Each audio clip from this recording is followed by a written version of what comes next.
everyone, so today I'm going to be reading you some stories off Reddit's Am I the A-Hole subreddit, and then I'm going to be telling you what I think about them personally, and then we're going to be reading comments together. So the first story is called Am I the A-Hole for making a complaint against a nursery worker due to how she reacted to my wife picking our kid up.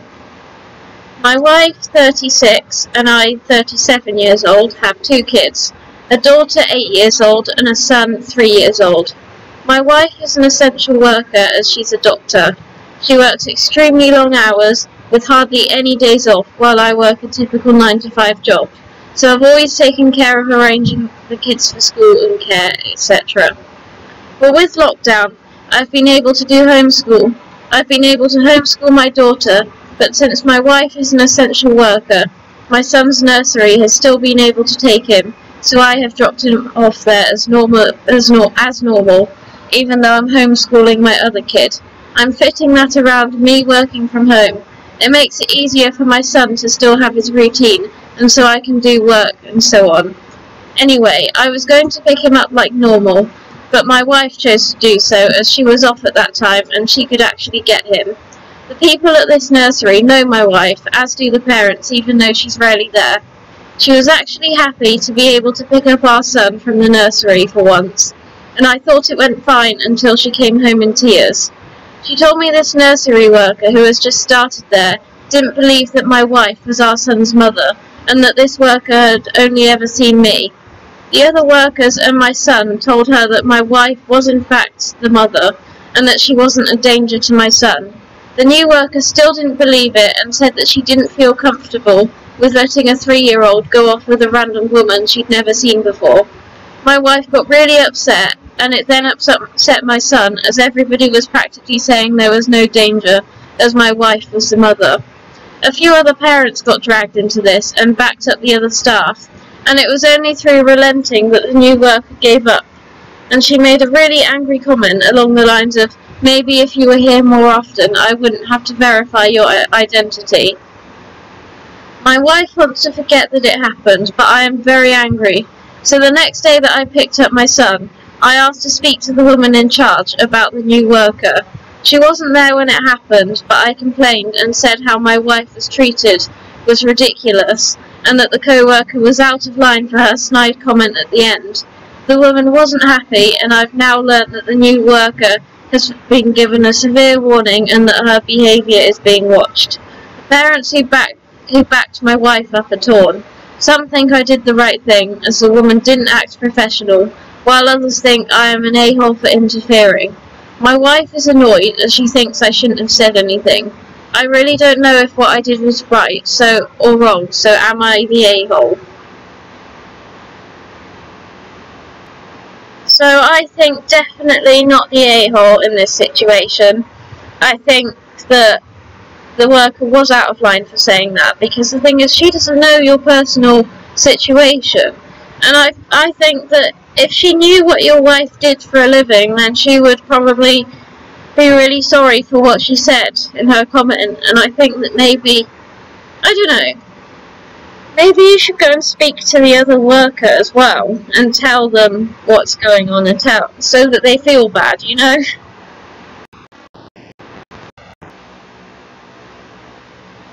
So what do the comments say? Not the a-hole. If the worker was actually worried, she would have asked for ID. That was being snide for no reason. Yep, I agree. Not the a-hole. I was a daycare worker, and I wanted to say she was doing her job to make sure your son was safe. But the other workers, we wouldn't take other parents' opinions, literally told her it's okay and they've seen her before. The protocol would have been to call you immediately, not just deny her leaving for however long that went on. Her comment was unprofessional, and she needs to learn that dads can stay home while women work, and what to do in that situation. Somebody replied to that saying, "I've worked in childcare and schools on and off for years.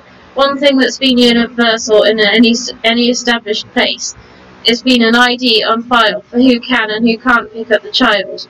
I'm questioning if they don't keep good records or if this new employee is just completely incompetent. Not the a-hole. Any half-decent daycare must have strict protocols how to handle these situations and apply them correctly. Why wasn't she properly ID'd and her name checked on a list of authorised persons to pick up the kid? This is the correct procedure, not having other people vote in who saw this person and when. She could have lost the custody and still took the child because she could have lost custody and still taken the child because she was recognised as the mother. And lastly, who shames a mother for not picking up their child more often?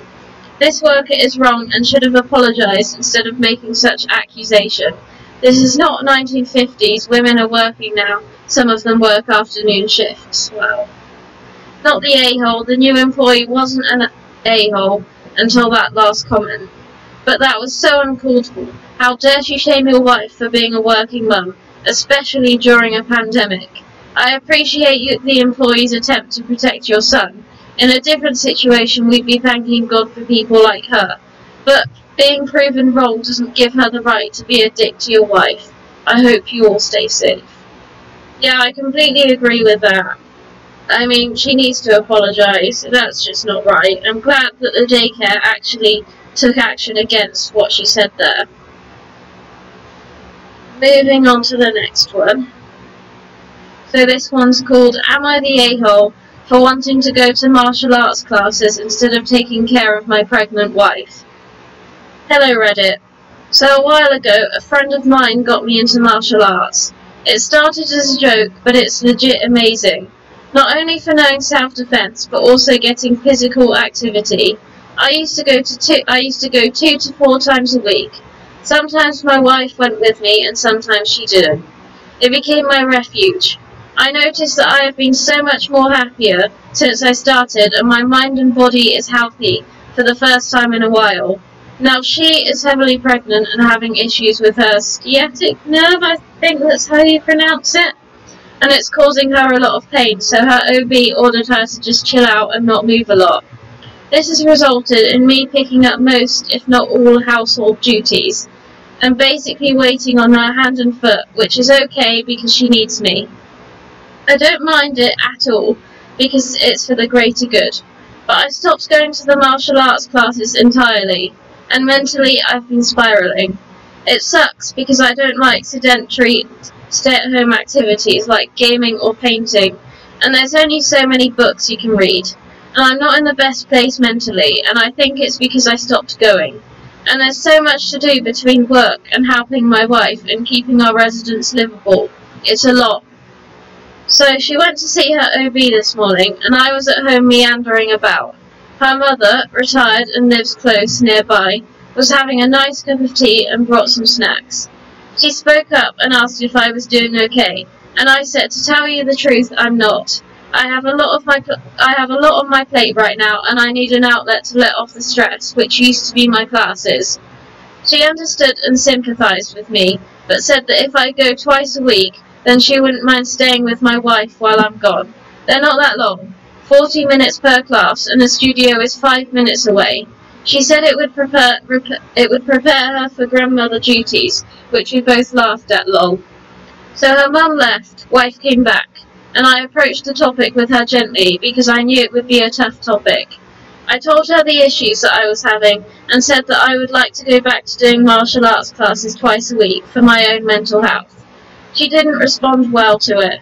She said she never should have let me start because it's a waste of money, and how dare I suggest to abandon her to go off and stretch my legs. I was surprised because I didn't expect this reaction from her. I tried telling her that her mum offered to stand in my place while I'm gone, and she refused to hear it, saying that her mum is no substitute for her partner. I just didn't argue back and waited until she was done, but I'm on a quick 20-minute walk now, and I don't know what I'm going to do. There's still 4 months to go, and I don't know how I'm going to survive. And now she's blowing up my phone and demanding I come back, and I just feel so sad. For the first time, I feel a bit resentful. I just don't know what to do. I think definitely not the a-hole here. I mean, 40 minutes 2 times a week isn't really that much at all, and if you're only 5 minutes away anyway, I don't really see what the problem is. Plus, your mum's, not your mum, her mum said that she would jump in your place, which is really nice of her, and it means that you can do that, and I feel like you should be able to do that if you feel like you're mentally suffering as a result of everything that's going on. And I feel like part of her being annoyed might just be hormones and stuff, so I mean, maybe give her a bit of a leeway there. But, you know, you're not the a-hole. Let's see what the comments say. Not the a-hole, I'm a mum of 3 and I know how painful and crazy pregnancies can be. But you're asking for an hour, and that would make you a better, healthier person and husband/father. What am I missing? Yeah, I was expecting this post to be worse, but it's not. He has been doing a lot, and mental health is important. 2 times a week is not much to ask. Not the a-hole, I think 2 classes a week, less than an hour each, is reasonable. You deserve a healthy outlet for your stress, especially if you're starting to have resentment towards your wife. You're your own person with needs, and taking care of yourself isn't abandoning your wife. Good luck, OP. This is what I'm saying though, like, surely, and also, I forgot to make this point in the first place, but the thing about wasting money, surely if it's his money that he's making working, then he can decide what he wants to do with that. And I feel like taking martial arts classes isn't a particularly stupid thing to waste money on. You could be wasting money on something so much worse. Not the a-hole. You're not being unreasonable here. Now, I don't know about your finances, so I can't pass judgment on that. 2 hours a week for yourself is fine. I'm saying this as a mum and a woman who is currently pregnant. It's not like you're leaving her alone. But the person replied, our finances are in great shape. What I spend, or would be, is pretty much a drop in the bucket in our monthly budget. So at least now we know that they're not in financial burden or anything like that. Not the a-hole. Normal pregnancy is hard, let alone with the condition she has. However, that does not give your wife the right to shackle you to her side at all times. You are, after all, a human that needs rest, and in this case, your rest is going to the classes. Moreover, you will not be leaving her alone, since her mother offered to stay with her, which is very kind of her, by the way. I suggest you speak to your mother-in-law and have her speak to your wife. Perhaps that will convince her. Oh, and lastly, I would like to thank you for all the effort you've put in taking care of your wife. Unfortunately, it's rare to find a man willing to do all that you're doing. Someone replied to that saying, legitimately shackled to her. I'm confused about why she thinks she needs 24/7 care when she's 5 months pregnant and not really in danger of losing the pregnancy / just in pain. If we weren't in 2020, they'd both be apart all day because of jobs, right? Is there something deeper here? I'm going to say not the a-hole possibly. Let me elaborate. OP's not the a-hole. 2 classes a week isn't a lot, and I completely agree with him on what a good workout can do for mental stress. His wife is possibly not the a-hole either. She's dealing with a complicated pregnancy and could also be dealing with depression or other hormone imbalance issues. Another talk at a calmer time might be what's required. All the women giving examples of their own pregnancy in comparison. You also know that it can be very different for everyone, so maybe don't compare. Okay, I think we're going to move on to the next one. So this one's called, Am I the a-hole for not wanting to share my room with my future nephew? I'm 21 years old and male, and my sister is 18 years old and female. The day my sister turned 18, she moved out with some friends, and they all share a small apartment together just a mile away from us. I, however, stayed because my college was close to home, and I wouldn't waste much on living expenses. I started giving my parents money for rent, electricity, and water, and I buy my own stuff that I need, like laundry, detergent, groceries, etc. 4 months ago, my sister came out and told us that she was 2 months pregnant. My parents were obviously disappointed, but they hid that from her and offered to help in any way with the baby. After they've been doing pretty much everything, they've gone out and bought baby clothes, toys, a bassinet, bottles, blankets, and everything. Now, because my sister lives with other roommates, she said she can't have the baby there with her and her boyfriend, and convinced my parents to let the baby live here, since she's less than a 5-minute drive away from us. My parents agreed with no argument, even though they clearly weren't expecting that, and I didn't voice any opinion about it because it's their house and they can decide on what they want. However, I didn't know that they were planning on having me share my own room with a nephew until my sister came home the other day and started moving the stuff my parents brought into my room. I told her there's no way the baby's going to be in my room. She was so confused and said it was obvious the baby would stay here, because where else was he going to sleep? I honestly thought, since she'd been needing to feed him every couple of hours the first few months, that he'd sleep in the living room with my sister, and when he started sleeping through the night, he'd stay in my parents' room. Theirs is a lot bigger than mine anyway. To be honest, it bothered me that nobody even asked me for my permission or how I'd feel about that, and just assumed I'd be cool with sharing my room with a baby that's not even my responsibility. I flat out told her no and took all of the baby's stuff out. Of course she gets annoyed and goes crying to my parents that I'm being mean and unsupportive of her pregnancy. My parents say I should give up half my room to the baby because family take care of each other, but yet she's happy to dump her baby here instead of finding a new place to live. I told them she's the one who got pregnant and it's not fair that I have to give up my room because of her decisions. My sister stormed off and hasn't contacted us since. My parents keep telling me to apologise to her, and even a few other relatives are telling me I'm being cruel for not wanting to make such a small sacrifice for my own nephew. Which isn't fair. Babies cry all the time and all hours of the night. I'm not about to deal with that in my own room, which I pay rent for, but that somehow makes me the bad guy here. Am I the a-hole? Edit. For people who keep asking, my sister and I used to share this room. I moved into our garage when I was 15 so I can have my own space, then moved back when she left. And no, I'm not moving back into the garage because barely any of my things will fit in there, and there's no longer a place for me to sleep.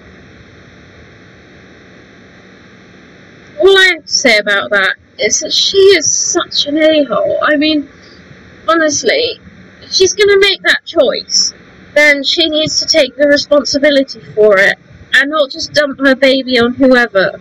I mean, it's like you said, babies cry all the time and all hours of the night. It's not your baby, so why should you have to deal with it?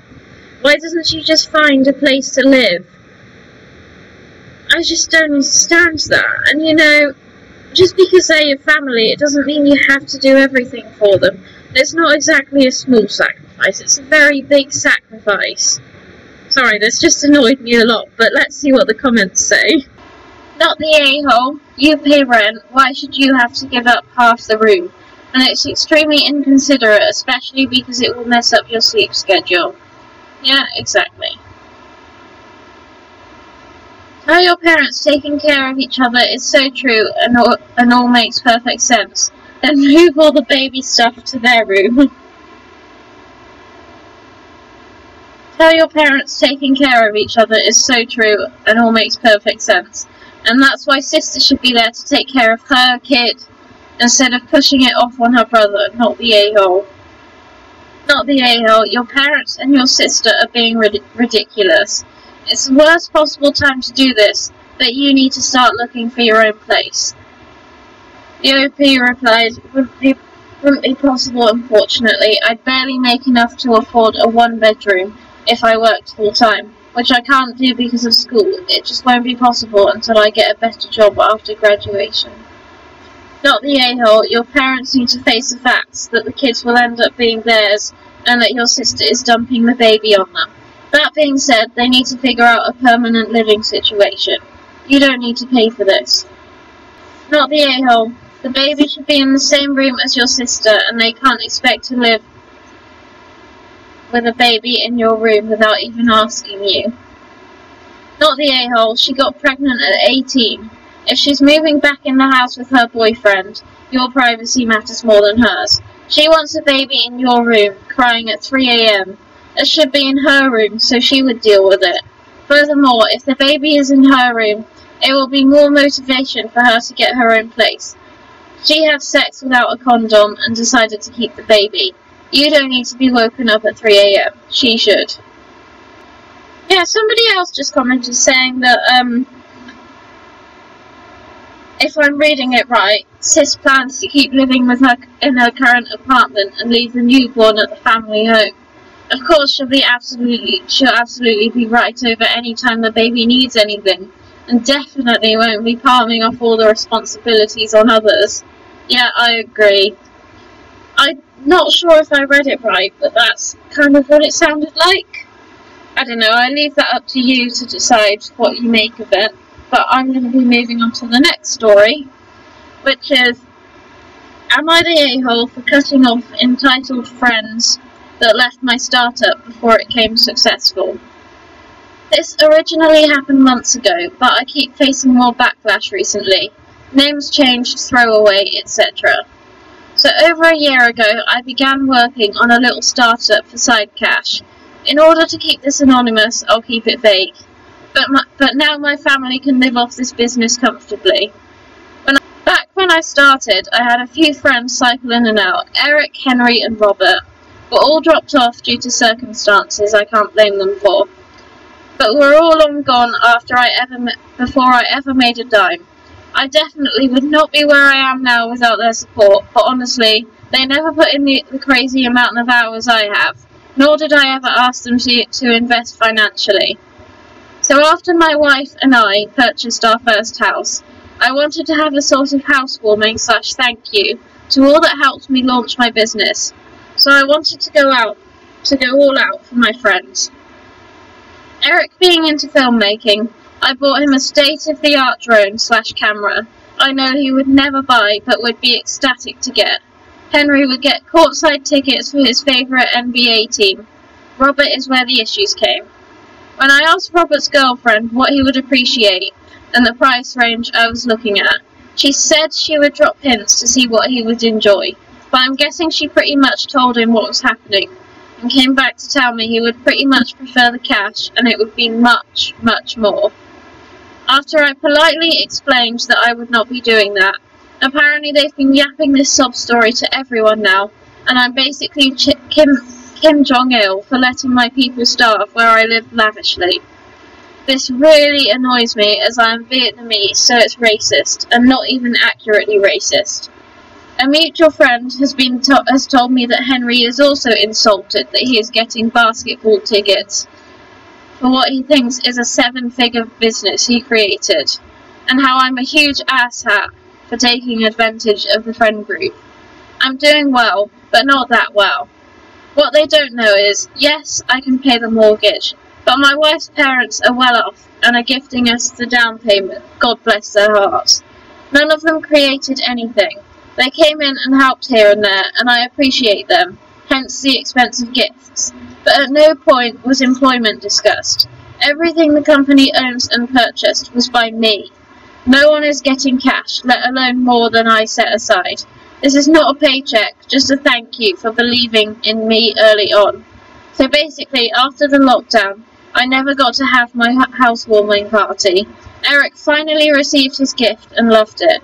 But now with everyone, especially Robert, experiencing financial hardship, I've received multiple angry text messages regarding how I need to start giving everyone their fair share, or I'll be sued. So would I be the a-hole if I just go no contact with Henry and Robert? Edit. As this got more attention than I hoped, I appreciate all the feedback, but to clarify a few more things. Eric is still a friend and appreciative of how I wanted to thank him. Some people think I should just calculate an hourly rate and pay them accordingly, but even at $50 an hour, the amount of time that they actually spent with me working on things wouldn't total enough to buy the gifts I was planning on getting them. Plus, I don't ever want it to establish that they were an employee. The new complaint is my gift if my gift was just me trying to flex on them. If I still worked in my old job and someone gave me courtside tickets, they could flex away. But maybe that's just me. I doubt I need a lawyer. Other than keeping the name I made in the beginning, I have pivoted away from what I was originally going to do so many times. It's barely the same startup they helped me on. The reason I never paid them is that they were with me super early on. It's as if I'm a touring rock band now, and they were there when we were still a garage band that couldn't land pro bono gig for dog weddings. Honestly, you're not the a-hole here, don't worry about it. I just think they're entitled. That's what they are, basically. But considering it was your business and they were only there in the very it's your business and they were only there in the very beginning. I think that you didn't even have to give them anything in the first place. And I think it's unfair of them to ask for more. And it kind of makes me angry that you have friends that are like that in the first place. But let's see what the comments say. The comment says, not the a-hole, your friends didn't invest a penny and they all dropped out. Their fair share is nothing. Honestly, I don't think they even deserve your friendship. Not the a-hole, you aren't required to give them anything. You are doing it out of the goodness of your own heart. You take the risk, you get the reward. It's very kind that you are trying to do anything at all. Not the a-hole, I think your 3 points are spot on. If they own no part of the company and only helped out here and there, as you stated, and did not invest any of their own money into it and then left, they are not entitled to receive any money from the company. The first thing I thought of is that it's like an ordinary employee quits working at a company after a short while and then finds out the company became successful after they left. That employee isn't entitled to any of the company's money just because they worked there in the past.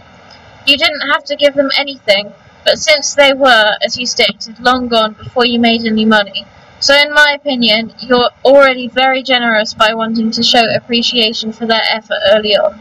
Also, I'm not a lawyer, but I do not think they would have much of any basis to be able to sue you, especially since they do not have any stake or ownership in the business.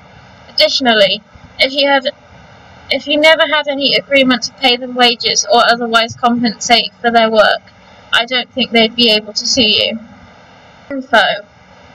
In case you're new to the subreddit, info is just basically asking the OP to clarify some things. So info. You really haven't given anyone here enough information to decide anything. If they did actual work for this company at any time and weren't paid, you would be the a-hole. For instance, if you're a tech company and you did the original coding or software work as your friends weren't paid, and now your app is a major success, I'd argue they deserve some equity. If you're a retail store and they were friends who came to help you set up a shop, I'd say you're not the a-hole. Really, there were so many components here. What kind of company, what kind of work, expectation of it being actual work versus helping out a friend. You need to give some info, OP. Not the a-hole, unless you discussed them getting shares in the company or other compensation in exchange for their labours, and that compensation never materialised. Honestly, this sounds strange though. They all worked for you to get a business off the ground for free, expecting nothing in return. Info, the business is your idea, you started it without them and then they just came in to support you in their free time. Did you ever discuss payment for this support? Why did they stop helping out? The OP replied, basically a high conversation between me and a friend. They came back around a few times while brainstorming and thinking about it, but eventually stopped coming by to help. They told me they would be willing to help later on, but never showed up, which is okay. No payment discussed, never thought it would bring in much money at all, really. The other guys, I guess a comparison, would be like a guest on a podcast. They wanted to be involved, and they just never wanted to stick to a schedule in helping me out, basically ghosting me over time. I think we're going to move on to the next one. So, this story is called Am I the A-hole for not wanting my wife's racist father around my newborn? My wife, 30 female, just gave birth to our first baby boy. Her father, 70 male, often says the N-word and is just in general not very accepting of the black community. He has got so much worse in the past week with all of the current events, throwing the N-word left and right and just being discriminatory. I guess that this is just the old generation, but nonetheless, that is completely a deal breaker for me. I've put up with family gatherings with him for our entire relationship. If it was my father, I'd cut him off immediately, but I can't make that decision for her, so I keep my peace. I have told him I don't like the word respectfully, but he keeps doing it. I'm old enough to make decisions. My child is just born, and will absorb what is around him. I told my wife I do not want him around our son, unless he refuses to say the word. He says he will say whatever he wants because he's 70 years old, and my wife agrees, and thinks that I am being controlling. I think I have good morals and want what is the best for my kid. Am I the a-hole? Honestly, you're not the a-hole at all here. I think that you're not controlling. I don't know what she's on about there. But the thing is, you would be controlling if you were saying you're not allowed to go see your father anymore. But that's not what you're saying. You're saying, I don't want our son to see our father.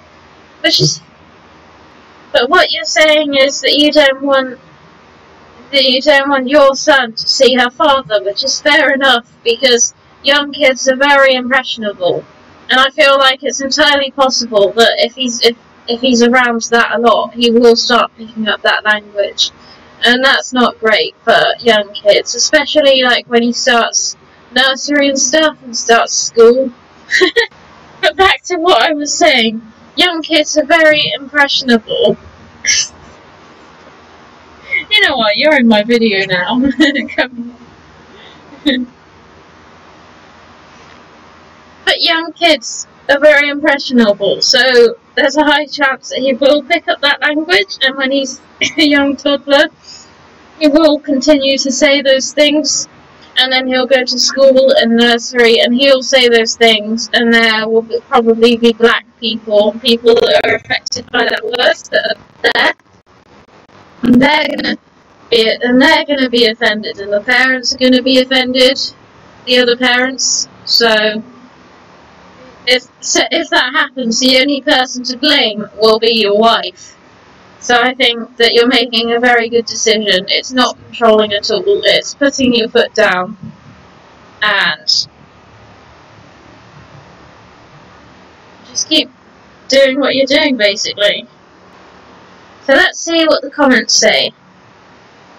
Not the a-hole, and no, it's not a generational thing. Lots of people from that generation know how not to say it. It's not that old anymore. My grandma, and somebody replied to that saying, my grandmother is 88. She has her problematic points where she says things that are iffy. Out of ignorance, and we correct her. She knows 100% not to say the N-word, full stop.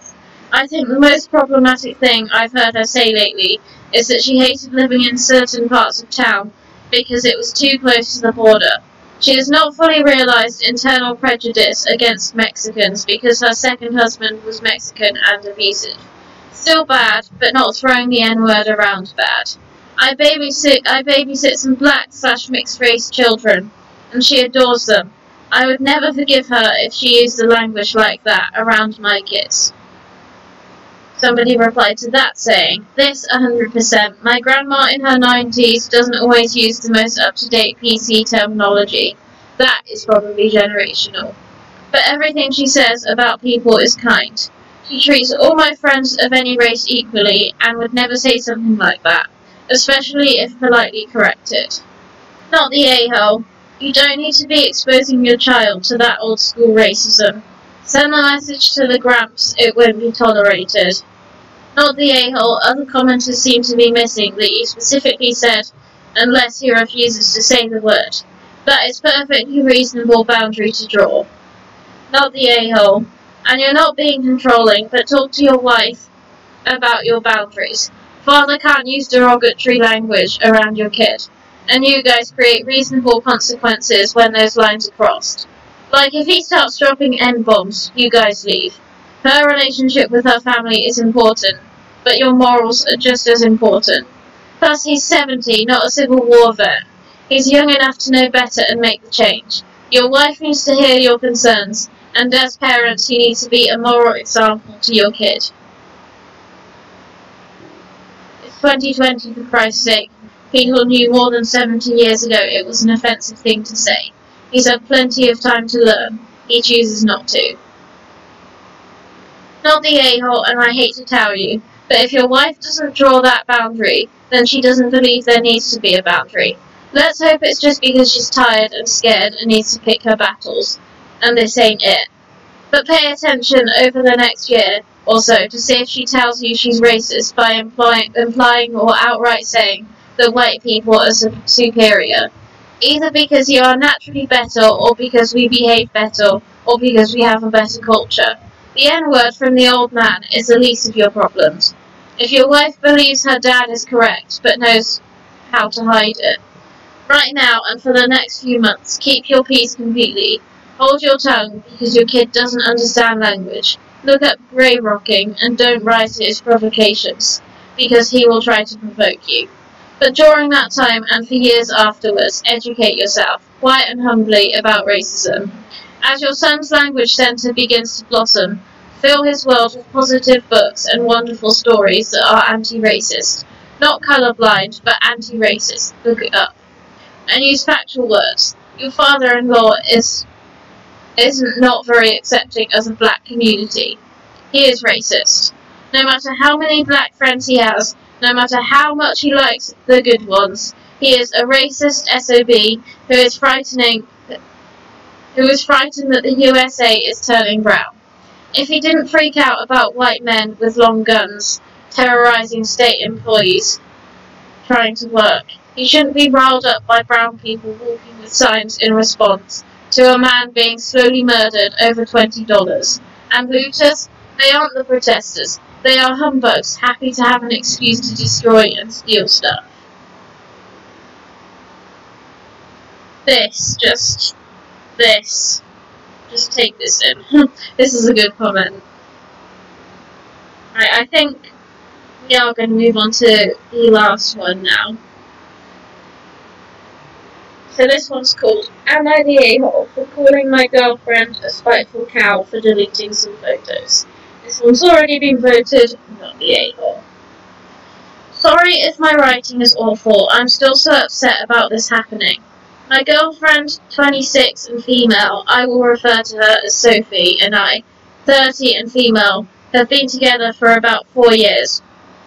We were living separately before the virus hit, and she was living in her university city, and I live in our hometown. And with her staying with me during the holidays and some weekends. As her course went online, I agreed with her moving in with me full-time. She was going to move in when her course finished anyway.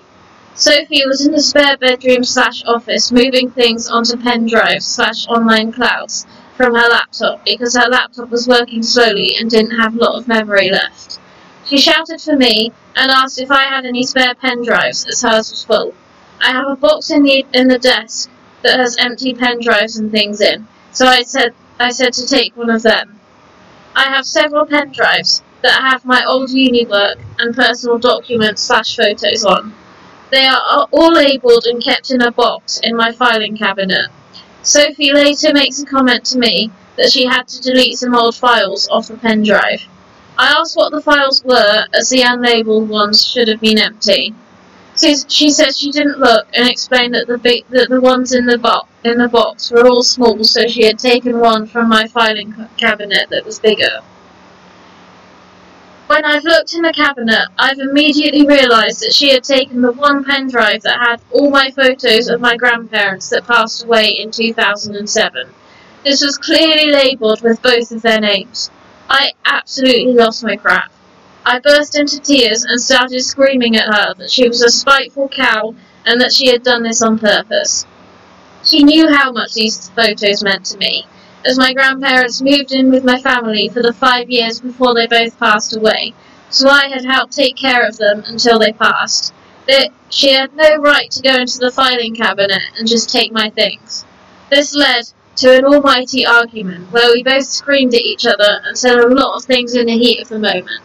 When I woke up this morning, she was gone and left a note saying she had moved in with her parents, as we both needed to cool off. I've texted her and said that what she did was an accident and I blew it out of proportion. She won't move back in until I apologise for what I said. I love her to pieces, but I'm not sure if I can apologise and mean it, especially as it's not certain if I won't be able to get copies of the photos all over again. Edit. In the argument, I called her a spiteful cow and accused her of doing it on purpose. She has previously broken other family heirlooms. She said it was an accident, but she was also very obvious with her dislike of them, so that got brought up as well.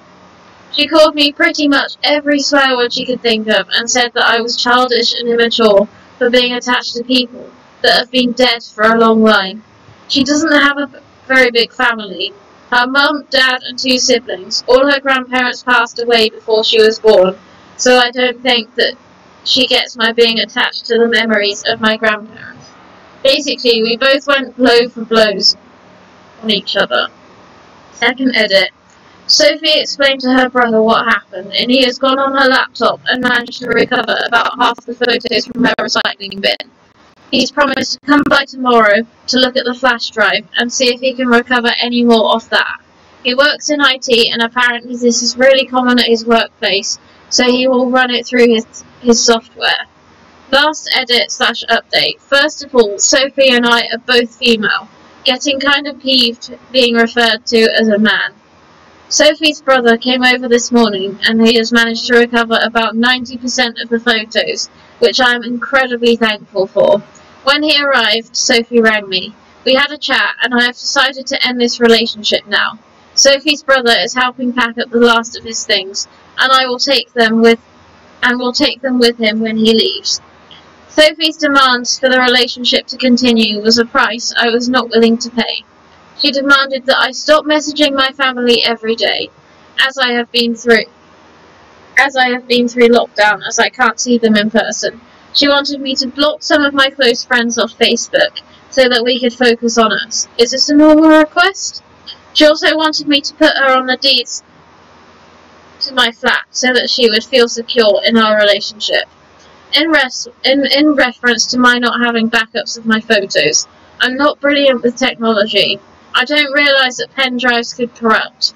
Sophie's brother has helped me set up a Dropbox, which we have saved all my photos that were recovered to. I am also ordering an external hard drive and a fireproof box to keep it in, as was suggested on here. Also, I gave Sophie's brother a very big bottle of rum for all his help. Honestly, I think that she is being so controlling there. I mean, if it was her mum, dad, brother, or whoever her family were, and they died, she would want to keep the photos, and I don't understand why you wouldn't understand why your significant others would want to keep photos of their dead relatives. It just seems like she's trying to manipulate you, in a way, and what your question about this being a normal request, that you stop talking to your friends and family. No, that is totally not a normal request. Just don't really understand, but I'm really glad that you ended the relationship with her. And it's nice that Sophie's brother also came to help you as well. That was very nice of him. Anyway, moving on to the comments now. So, the top comment says, "Not the a-hole, you told her where the pen drives was for her to use, and she went elsewhere to get a different one. She should have said that it was unsuitable for her to use, and she certainly shouldn't just go around deleting things without asking you first, which makes her the a-hole for thinking deleting someone else's things is okay." You never delete someone else's files, especially if it was clearly labelled with the names of your late grandparents. Perhaps you can try to recover some of the files. Not sure how, but you can probably look some things up online. However, from your post, it seems like you're downplaying what happened between you and your girlfriend during the arguments. What exactly was said during the heat of the moment? Info. What did both of you say during the argument? Basically, this person is referring to the moment that in the argument OP calls Sophie a spiteful cow and accused her of doing it on purpose, and the thing about the previous other broken family heirlooms, and they replied to this saying, "This is why I'm going with not the a-hole. It seems like this is a pattern of abuse from her. If she has in the past destroyed things that were important to you because of their relationship to your family, then I don't believe for a second it was an accident. She is abusing you. She resents that you have other meaningful connections, and so she attempts to destroy the things she feels are symbolic of those connections." Not the a-hole. Good for you for calling her out, because that was completely selfish and disrespectful of her to do. Don't apologise. She needs to be the one to apologise. They were clearly labelled. She went into your stuff and deleted them after you told her which ones she could have. She's self-absorbed, and you did not overreact. She deleted pictures of your grandparents, for Christ's sake. I'm not saying to cut her loose, but it's possible that this could have been a one-time thing, but do not let her treat you like this is your... Someone commented, "So you have to apologise," while she didn't. Good point. Somebody else commented, "Not the a-hole. However, I don't know whether the name-calling was out of spite, or if the accusation had ground. If you apologise for the name-calling, but don't apologise for how strong your emotions were. If you want to get back with her, try explaining why you felt so strongly. She did erase something that is probably irreplaceable to you. However, she may not have realised that these drives had much importance to you, unless there was a vocal, distinct conversation about it. She probably was not familiar with your system. Miscommunication, albeit.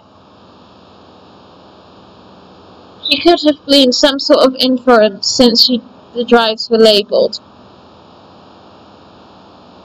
She cannot blame you for this incident since you specified where to get the drives she can use. You specified where, but instead she used the ones from the file cabinet because it was more convenient for her.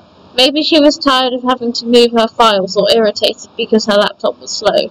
But she could have had the mind to check the files she deleted from a drive you did not specify she could use. The fact that the data is gone was her fault, and she should apologise for that. You both said things you didn't mean. Maybe talk and clarify with each other. I think we're going to leave it here for today. But thank you for watching my video, and please let me know what you thought in the comments as well.